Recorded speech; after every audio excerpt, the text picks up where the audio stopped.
বদনাম করে, নবী প্রশংসা করে, ওরা জবান বন্ধ রাখে, বেজার হয়, নবী বারবার হাসি দেয়, আসো।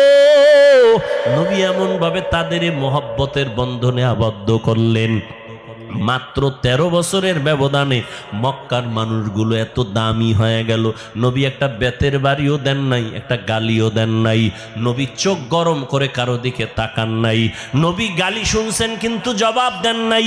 মাত্র 13 বছরের ব্যবধানে এই মক্কার চরিত্রহীন মানুষগুলো এত দামি হয়ে গেল।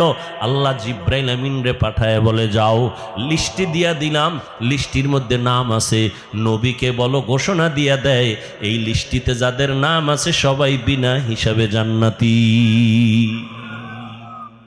রহমতের নবী অল্প টাইমের ভিতরে মক্কার মানুষগুলোকে জান্নাতি মানুষে পরিণত করে ফেললেন।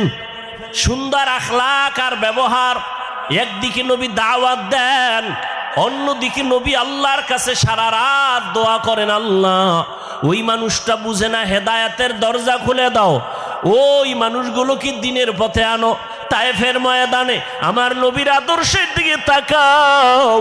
তায়েফের ময়দানে ওই কাফের ওরা সবাই নবীজিরে দেখে ছোট ছোট বাচ্চাগুলোরে লেলিয়ে দিল, বলে পাথর মেরে মক্কার এই পাগলটারে তাড়ায়া দাও।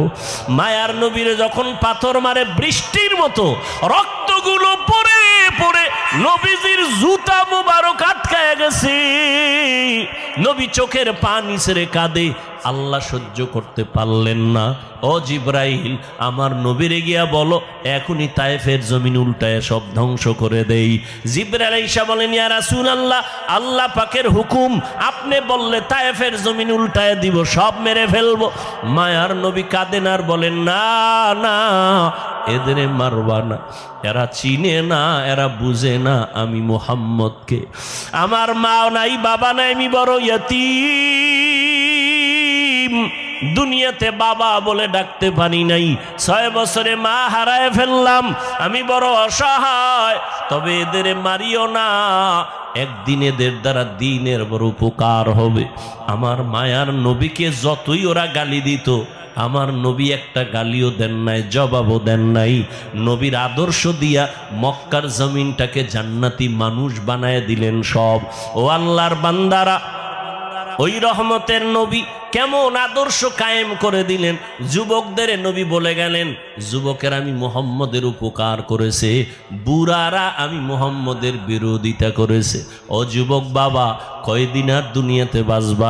আমি কিন্তু এতক্ষণ চিল্লাইলাম, তোমার পায়ে ধরে ধরে বয়ান করলাম, কুত্তার মতো সারাটা দেশে ওলামায়ে কেরাম দৌড়ায় আর বয়ান করে, পাও ধরে। ও আল্লাহর বান্দারা, বিনিময়ে তোমরা একটা টাকাও দাও না, বরং গালি দাও, বিরোধিতা করো। এরপর আলেমরা কিন্তু এর গালির জবাবও দেয় না, বরং দেখলে হাসি মুখে সালাম দেয়, মোহব্বতের সাথে বুকে লাগায়। এর একটাই মাত্র কারণ, নববী আদর্শে তারা চলতেছেন, দুনিয়ার মানুষের দিনের পথে ডাকতেছেন। ও যুবক বাবারা, আজকে আমি এই কথা বলি নাই তুমি আজকে আমার মতো পাগড়ি লাগাও, স্কুল কলেজে তালা লাগায়